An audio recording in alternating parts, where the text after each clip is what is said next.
दोस्तों ये बात तो जाहिर है कि अर्तुगरुल गाजी सीरियल आने के बाद लोगों की दिलचस्पी सल्तनत उस्मानिया की हिस्ट्री को जानने में बहुत ज़्यादा बढ़ गई है। और आप में से कुछ लोग जो पहले सल्तनत उस्मानिया के बारे में कुछ नहीं जानते थे, वो आज इसको बहुत बारीकी से जानने लगे हैं। दोस्तों आज की इस वीडियो में मैं जिस टॉपिक पर बात करूँगा, हो सकता है आप में से बहुत से लोग मेरी इस बात को झूठ समझें, इसलिए मेरी उन लोगों से रिक्वेस्ट है कि वो इस वीडियो पर गलत कमेंट्स करने से पहले एक बार इंटरनेट पर रिसर्च ज़रूर कर लें। क्योंकि दोस्तों आज की इस वीडियो में हम बात करेंगे सल्तनत उस्मानिया के 10वें सुल्तान यानी सुलेमान द मैग्निफिसेंट के बारे में। एक ऐसे सुल्तान के बारे में जो अपने दौर का सबसे ताकतवर सुल्तान था, और जब उसकी मौत हुई तो उसकी सल्तनत के लोगों ने उसे सल्तनत उस्मानिया की राजधानी यानी कुस्तुनतुनिया, जिसे आज इस्तांबुल के नाम से जाना जाता है, उसमें दफना दिया था। लेकिन दोस्तों हम सबको हैरान करने वाली बात यह है कि सल्तनत उस्मानिया के 10वें सुल्तान को कुस्तुनतुनिया में दफन तो कर दिया गया था, लेकिन ज़मीन में इनके जिस्म के साथ इनके दिल को नहीं दफनाया गया था। अब सवाल ये है कि उनके जिस्म के साथ उनके दिल को क्यों नहीं दफनाया गया था, और उनके दिल को उनके जिस्म से किसने निकाला था, और आज उनका दिल कहाँ मौजूद है और किस हाल में है। तो इन तमाम चीज़ों को आज हम इस वीडियो में जानने वाले हैं। दोस्तों वीडियो को आगे बढ़ाने से पहले अगर आप हमारे चैनल पर पहली बार आए हैं तो इसे सब्सक्राइब ज़रूर करें और साथ ही बेल आइकन को ज़रूर दबाएं। तो चलिए दोस्तों वीडियो को आगे बढ़ाते हैं। दोस्तों ये बात तो आप सब लोग ही जानते होंगे कि अर्तुगरुल गाजी और उनके छोटे बेटे यानी उस्मान गाजी की भरपूर कोशिशों के बाद जिस सल्तनत उस्मानिया की बुनियाद रखी गई थी, वो 1299 से लेकर 1922 तक कायम रही, यानी तकरीबन 600 साढ़े 600 साल। और इस 600 साल के अरसे में अर्तुगरुल गाजी की नस्ल में एक से बढ़कर एक बहादुर और होशियार सुल्तान पैदा होते रहे, और जाहिर है कि उनके बहादुर और होशियार होने की वजह से ही इतनी बड़ी सल्तनत इतने लंबे वक्त तक इस दुनिया में कायम रह सकी थी। सल्तनत उस्मानिया के तमाम सुल्तानों में से पैदा होने वाले एक सुल्तान का नाम था सुलेमान शाह बिन सलीम शाह, जिन्हें दुनिया आज सुलेमान द मैग्निफिसेंट के नाम से भी जानती है।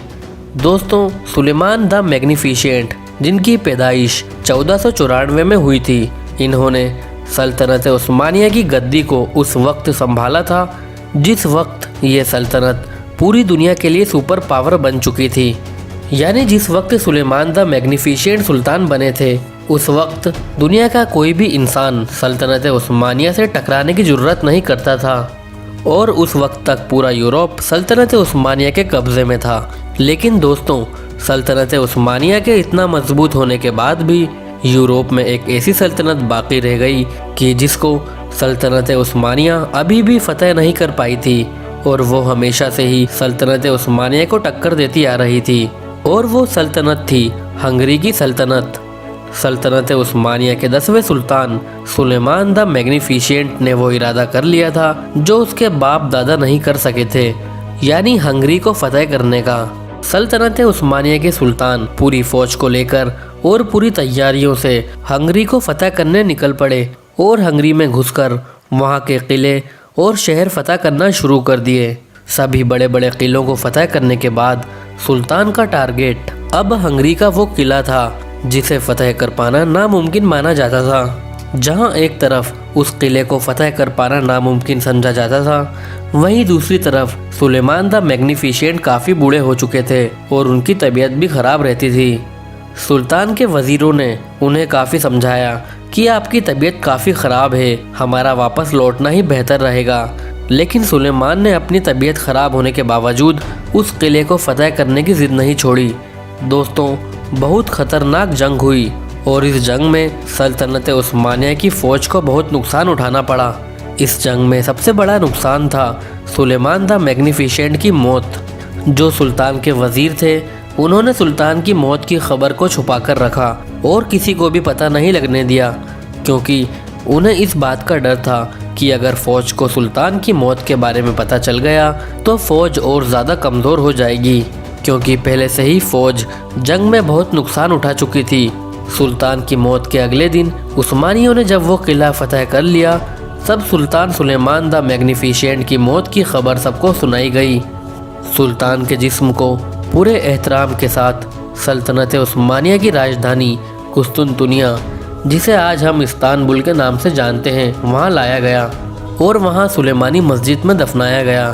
दोस्तों, लेकिन हैरत की बात तो ये है कि इस्तांबुल में मौजूद सुल्तान सुलेमान के इस मकबरे में उनका जिस्म तो ज़रूर दफन है, लेकिन जिस्म के साथ उनका दिल दफन नहीं किया गया था, क्योंकि सुल्तान सुलेमान के दिल को सुल्तान के वज़ीर आज़म ने शदीद दर्जे हरारत की वजह से हंगरी में ही निकाल लिया था और उनके दिल को सोने के एक बॉक्स में रखकर हंगरी के उस इलाके में दफन कर दिया था जो उन्होंने फतह किया था।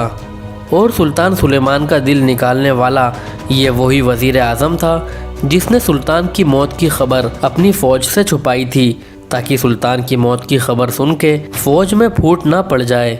दोस्तों, क्योंकि अब उस इलाके को भी उस्मानियों ने फतह कर लिया था, तो इसलिए जहाँ पर वज़ीर आज़म ने दिल को दफनाया था, वहाँ भी सुल्तान सुलेमान के नाम से उनका मज़ार बना दिया गया।